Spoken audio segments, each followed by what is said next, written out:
Hello and welcome, my dear students of 10th Standard English Medium.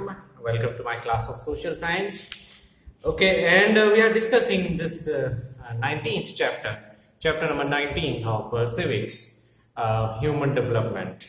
और human development के इस chapter का ये आखिरी लेक्चर रहेगा और इस चैप्टर में सोफा हम वुमेन एम्पावरमेंट, जो कि एक बहुत ही क्रूशियल पॉइंट है आज के ज़माने के लिए और ओवरऑल ह्यूमन डेवलपमेंट के लिए, जो एक बहुत ही पेचीदा और बहुत ही क्रूशियल टॉपिक है, उसके बारे में अभी हम पढ़ रहे हैं। वुमेन एम्पावरमेंट बेसिकली क्या होता है, तो ऑब्वियसली मैं आपको याद दिला दूं, पिछले लेक्चर में मैंने बताया था the social upliftment of women, the efforts to make the kind of equality to women in society is known as women empowerment.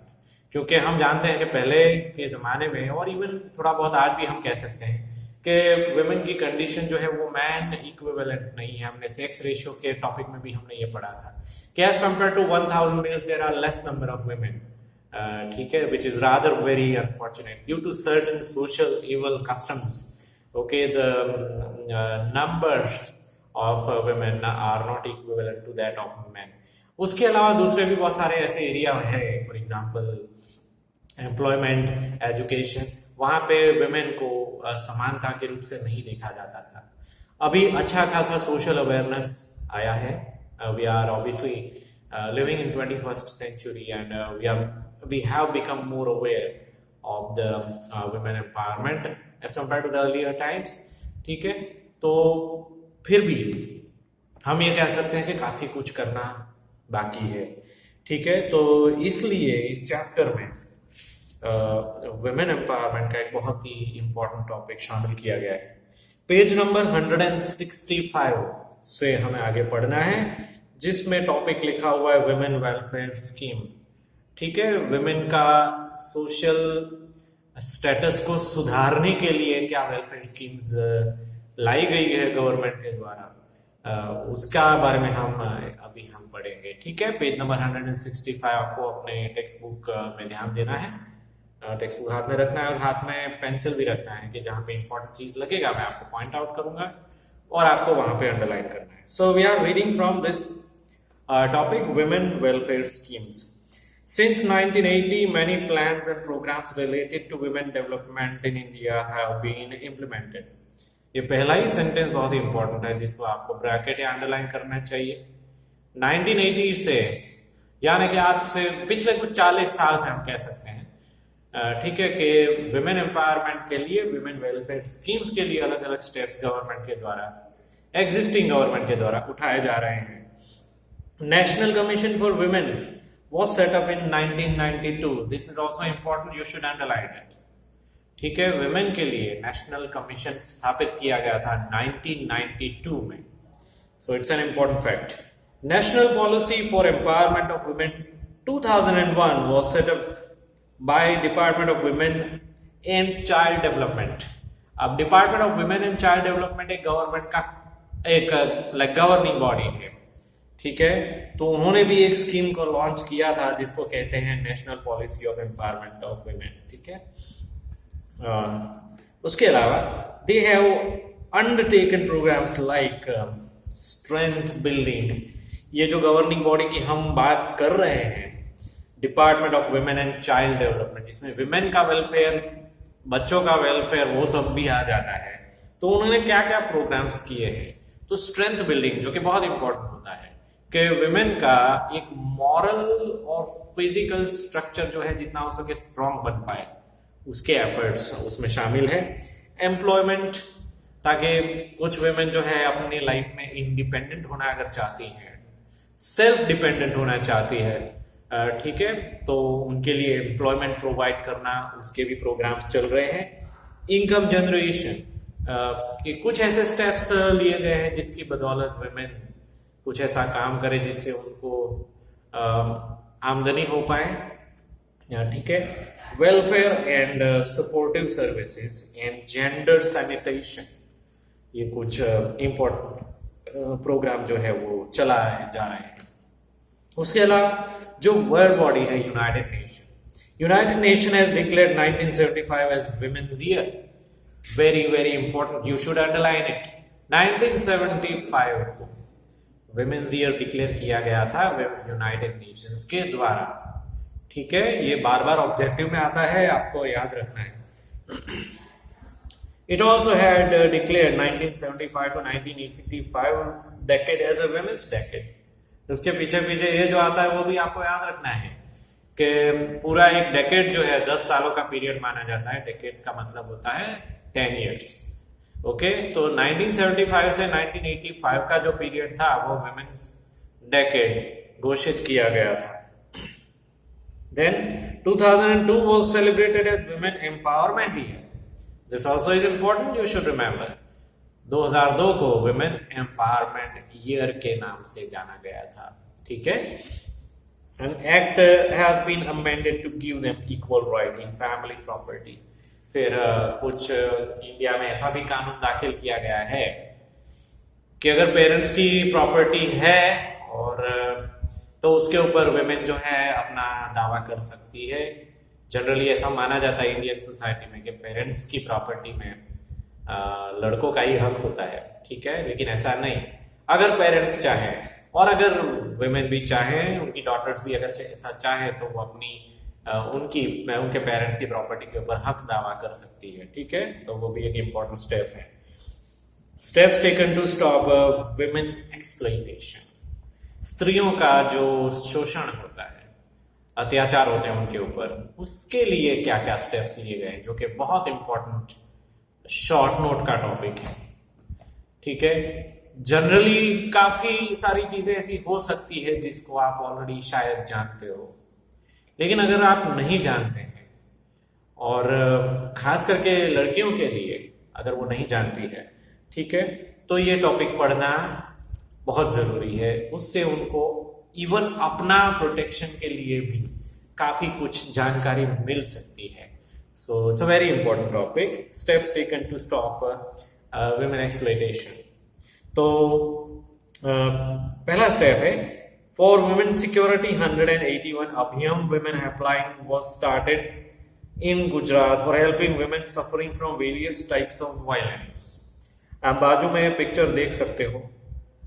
181 number लिखा है जो कि फ्री फोन लाइन नंबर है, जिसको अभयम हेल्पलाइन नंबर बोलते हैं. अगर किसी औरत के ऊपर अत्याचार हो रहा है या तो कोई वायलेंस हो रहा है, ऐसी कोई एक्सट्रीम सिचुएशन में अगर कोई औरत फंसी हुई है, ठीक है, तो ये फ्री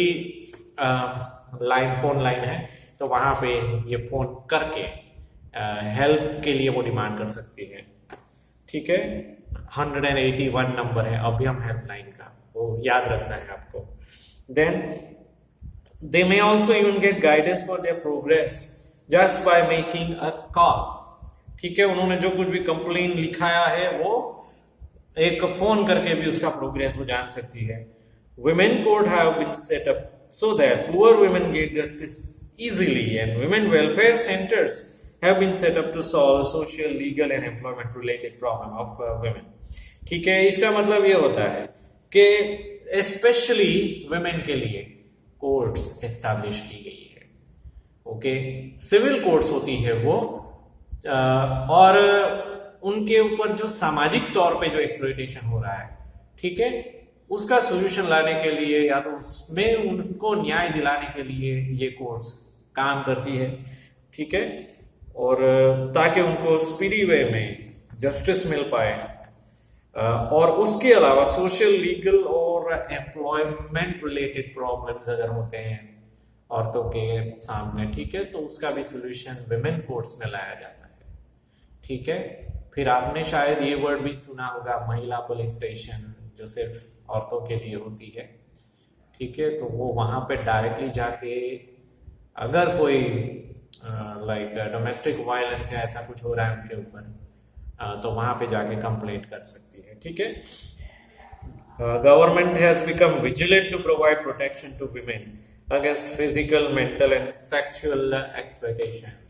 ठीक है, शारीरिक रूप से, मानसिक रूप से अगर उनके ऊपर कोई अत्याचार हो रहा है तो गवर्नमेंट ने काफी तरीके से प्रोटेक्शन स्कीम्स उनके लिए लॉन्च की गई है। और ये ऐसा नहीं है कि ये सब खत्म हो चुका है, दिन ब दिन जो है वो नई नई स्कीम्स जो है गवर्नमेंट की विमेन एक्सप्लॉयटेशन को रोकने के लिए वो आ ही रही है हमेशा। ठीक है, by passing a law in the parliament, working women have been given protection against sexual harassment in government office, private business और as maid।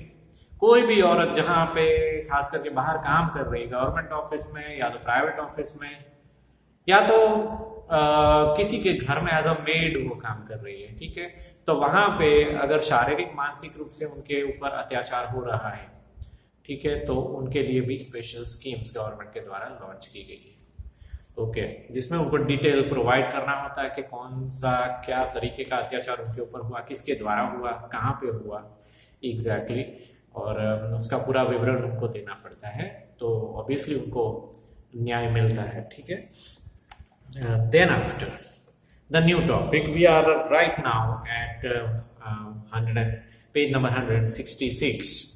ठीक है, various schemes of Gujarat government for providing equality to women. ठीक है, अब गुजरात की अगर हम बात करें, क्योंकि हम गुजरात में रहते हैं, तो गुजरात की गवर्नमेंट के स्पेशल स्टेप्स कौन कौन से हैं, क्योंकि कुछ एरियाज में स्टेट गवर्नमेंट को भी ऑथोराइजेशन है कि वो अपने स्टेट्स के लिए विमेन एम्पावरमेंट या विमेन अपलिफ्टमेंट के लिए कुछ स्पेशल स्टेप्स उठा पाए।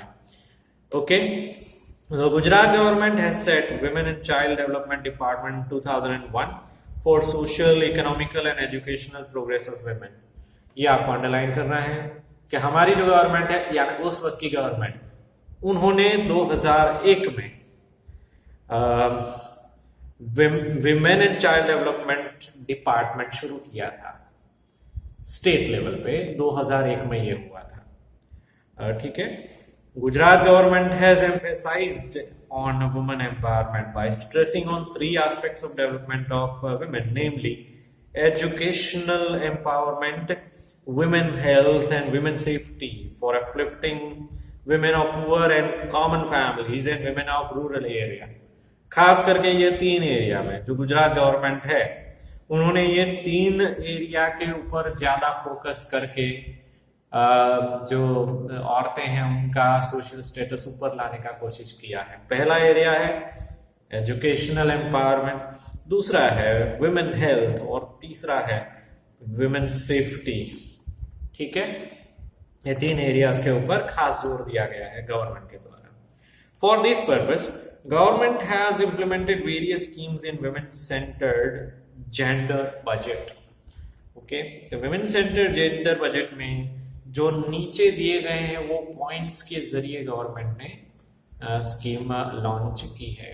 हम यहाँ पे आपको वापस याद दिला दूं, अभी हम जो बात कर रहे हैं वो गुजरात गवर्नमेंट की बात कर रहे हैं। गुजरात गवर्नमेंट ने जो स्टेप्स उठाए हैं विमेन अपलिफ्टमेंट के लिए, उसकी हम अभी बात कर रहे हैं। ठीक है, पहला स्टेप उन्होंने जो उठाया था गुजरात गवर्नमेंट ने, तो with the intention of encouraging girls education, school entrance ceremony and girl education chariot festival have been started in Gujarat.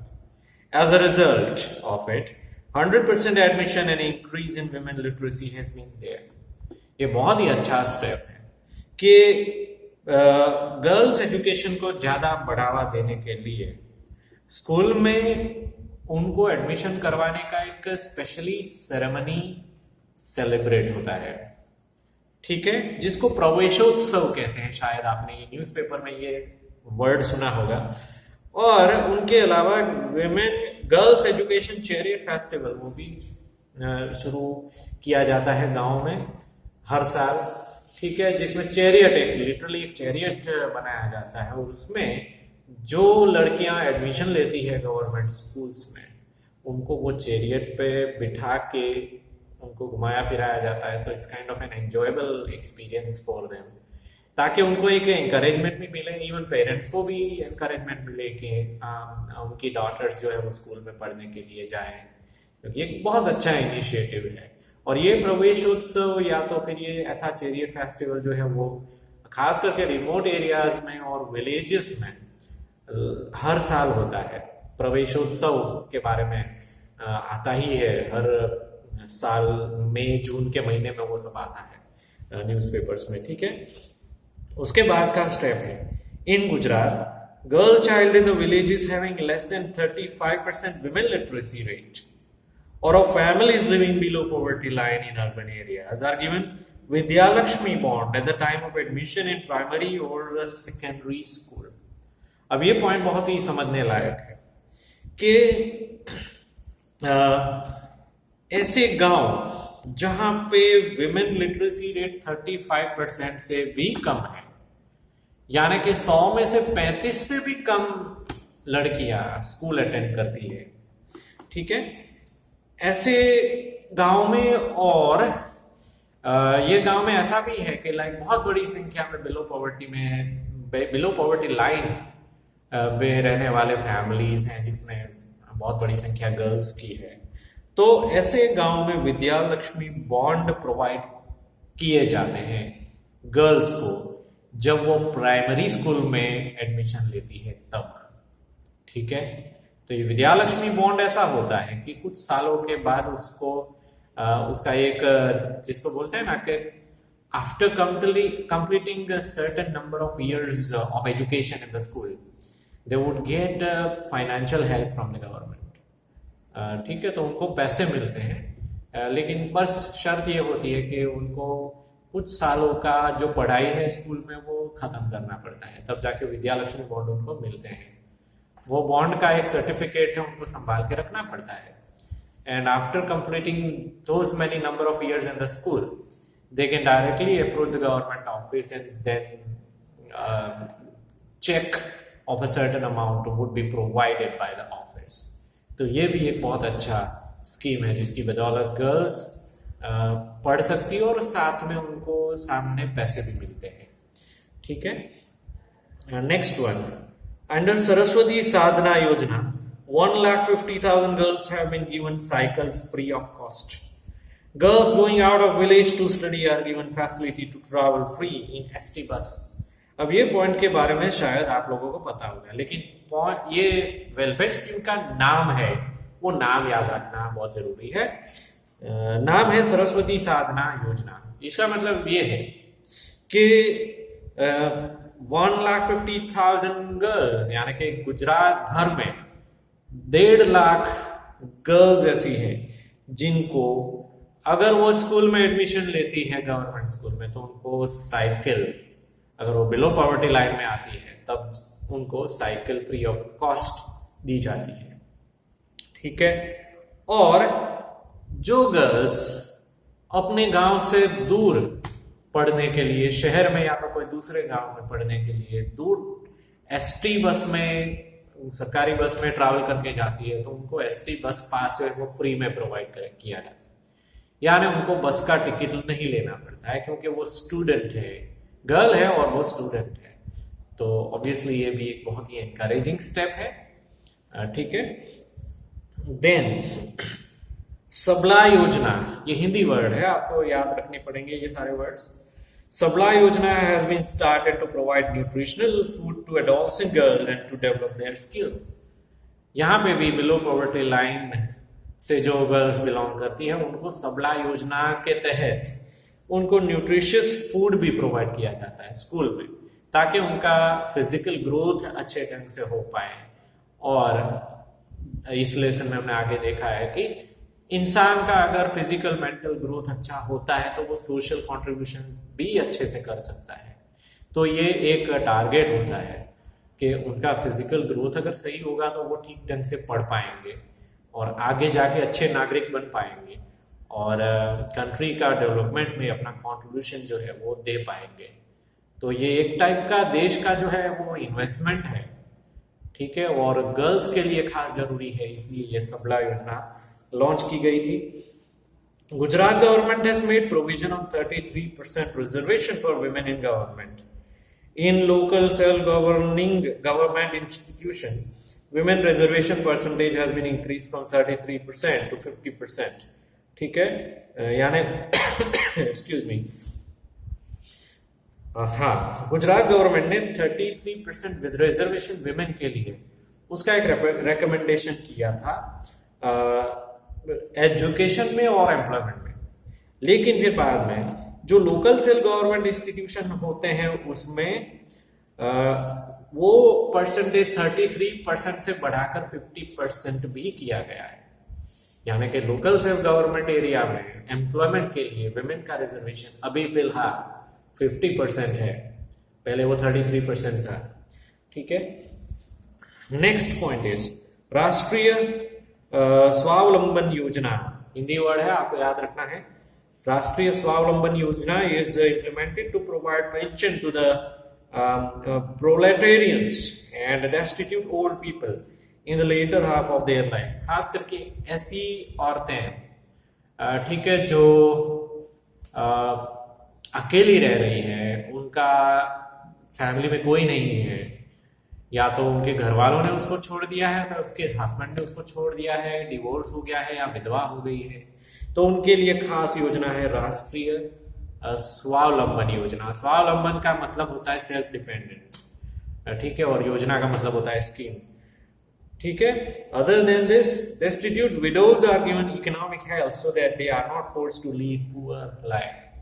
जो विडो होती है यानी कि विधवा औरत होती है प्लस वो अकेली रहती है, तो उनको पेंशन के नाम से गवर्नमेंट फिक्स रेट पे पैसे भी प्रोवाइड करती है हर महीने।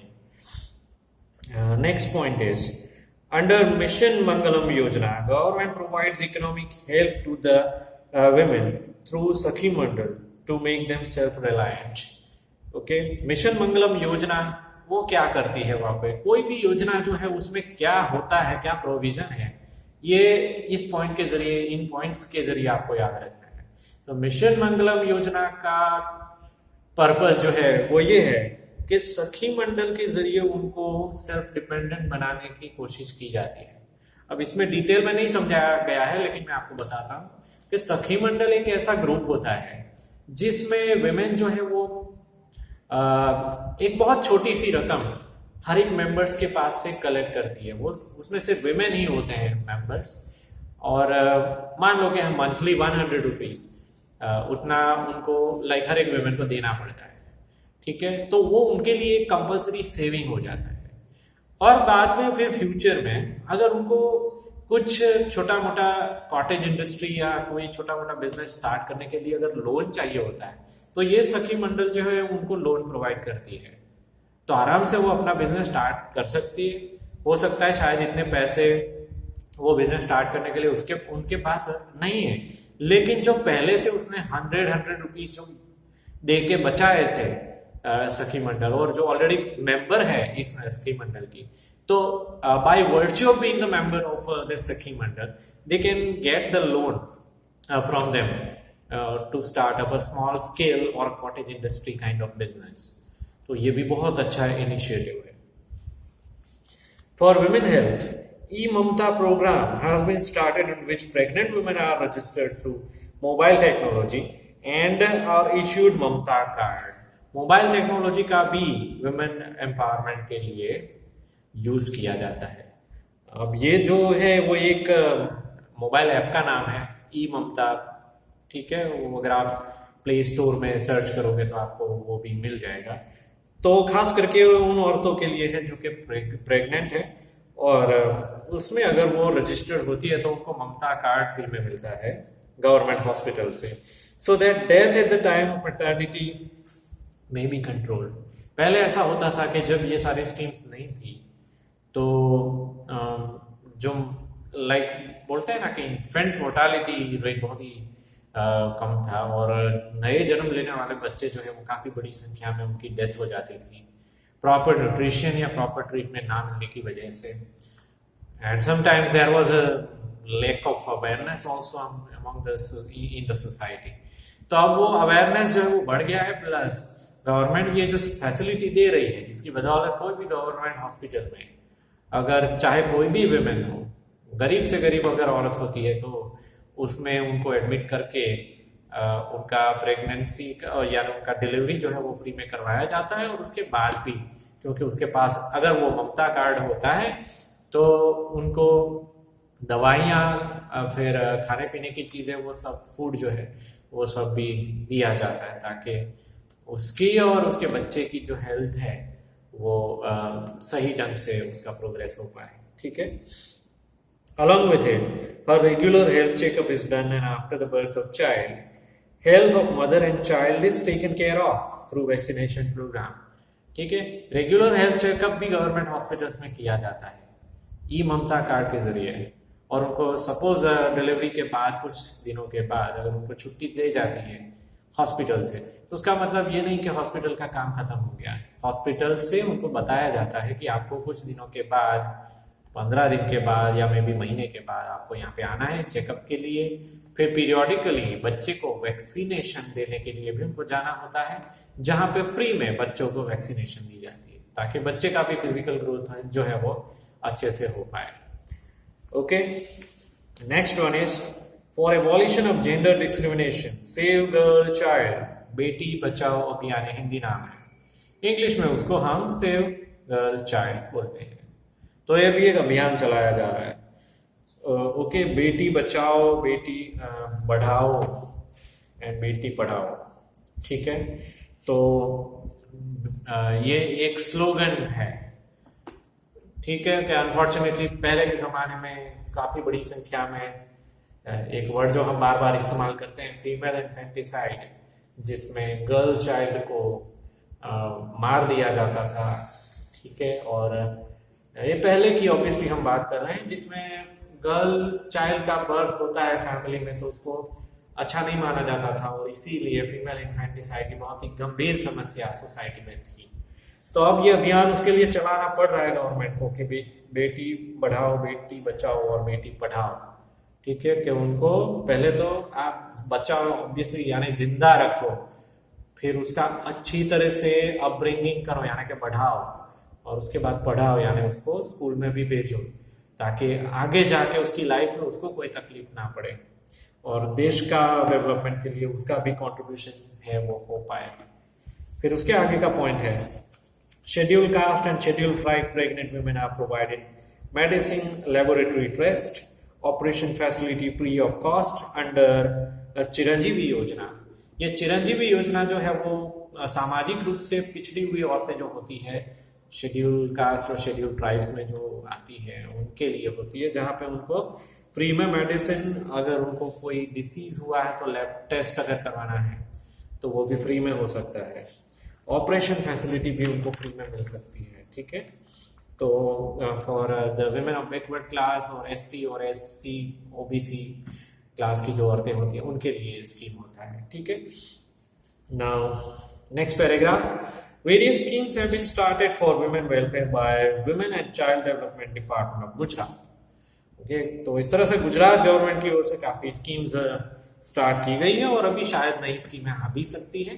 कुछ स्कीम्स ऐसी भी होती है जिसमें थोड़ा सा मॉडिफिकेशन भी हो सकता है, कई बार नाम भी बदल दिए जाते हैं स्कीम्स के और कुछ मॉडिफिकेशन करने के बाद, तो ये सब होता रहता है। These are the kind of ongoing efforts from the government to ensure the women upliftment in the society.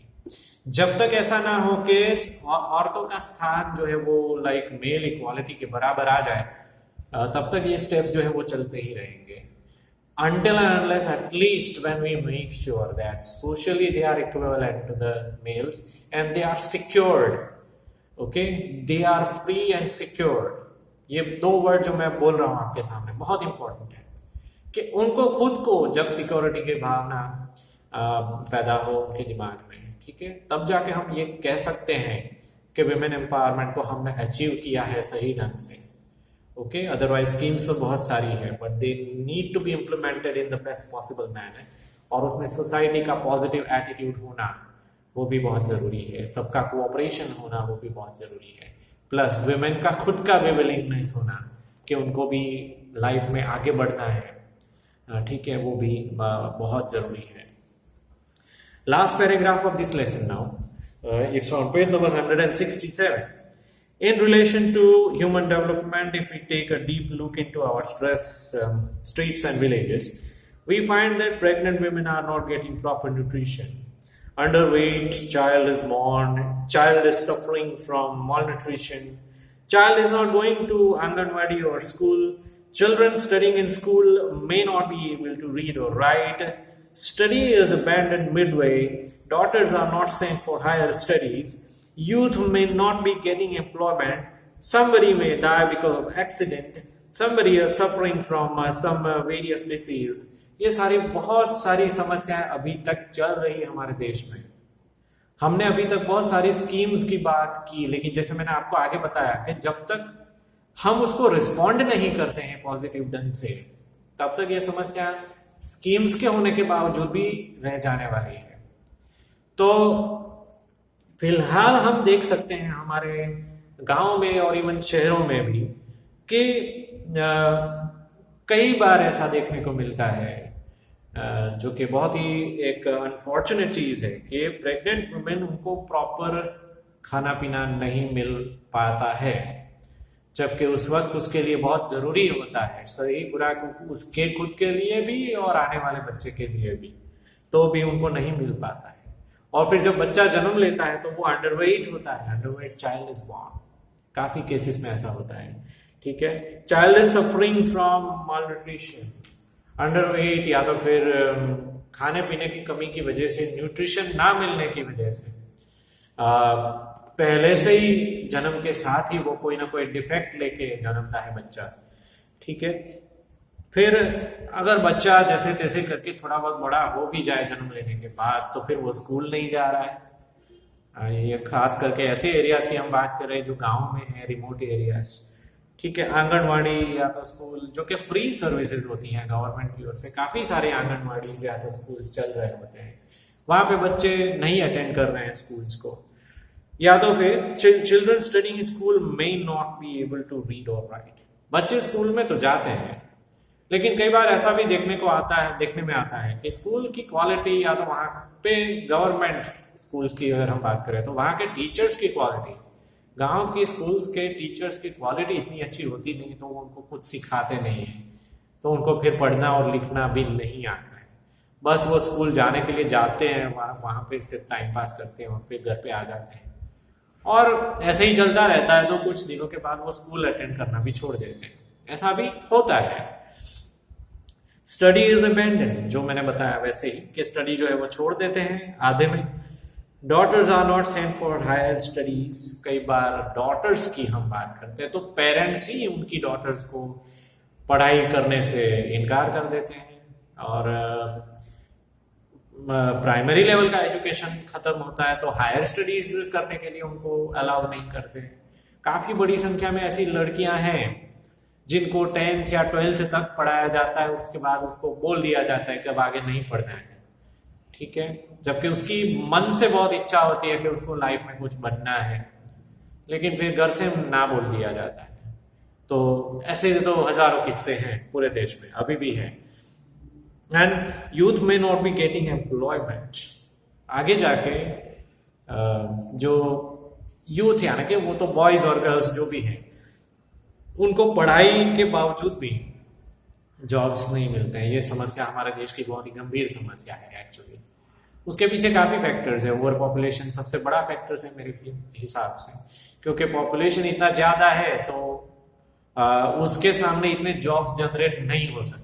Practical बात की जाए तो अनएम्प्लॉयमेंट का प्रॉब्लम को सॉल्व करना है तो पहले पॉपुलेशन कंट्रोल करना बहुत जरूरी है। ओके, तो ऐसे जॉब्स भी नहीं मिलते हैं पढ़ाई लिखाई करने के बावजूद भी। somebody may die because of accident, किसी की डेथ भी हो जाती है एक्सीडेंट की वजह से, ठीक है। और somebody is suffering from some serious disease, कोई ना कोई हजारों केसेस ऐसे होते हैं जिसमें कोई गंभीर बीमारी उनके शरीर को लागू हुई है। Okay, all these things affect human development index of our country. अगर ऐसे नेगेटिव चीजें बहुत बड़ी मात्रा में हो रही है तो देश का विकास होना बहुत मुश्किल है। और जो हम इस लेसन की शुरुआत में चर्चा जिसकी किए थे हम, ह्यूमन डेवलपमेंट इंडेक्स, ठीक है, उसको अगर ऊपर लाना है तो ये सारी बातें जो है वो कम होनी चाहिए या नहीं होनी चाहिए। ओके, हालांकि इसको कंट्रोल में रखना या तो खत्म करना बहुत मुश्किल होता है। गवर्नमेंट जितना एफर्ट्स करें उसके बावजूद भी सोसाइटी का एफर्ट्स भी उतना ही जरूरी होता है, उनका रिस्पॉन्स और उनका एटीट्यूड वो भी बहुत जरूरी होता है। Thus, if not only government but also citizens of our country become active in the direction of development, then only we will be able to compete with nations having high human development in future.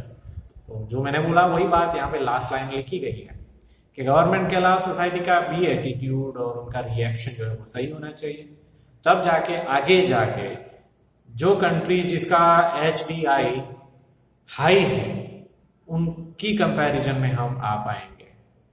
हमारा positive efforts अभी चल रहा है, लेकिन इससे भी काफी ज्यादा एफर्ट्स की जरूरत है।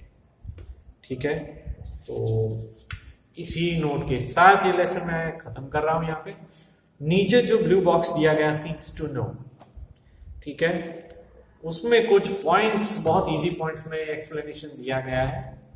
वो आपको ऑब्जेक्टिव क्वेश्चंस के लिए पढ़ लेना है, 2-3 बार पढ़ लेना उसको जरूर से विदाउट फेल। ठीक है, और उसके बाद आपको एक्सरसाइज करना है जिसके लिए आप रेफर कर सकते हो कैंप पब्लिकेशन, ओशन पब्लिकेशन या नमनिक पब्लिकेशन एज रेफरेंस बुक्स।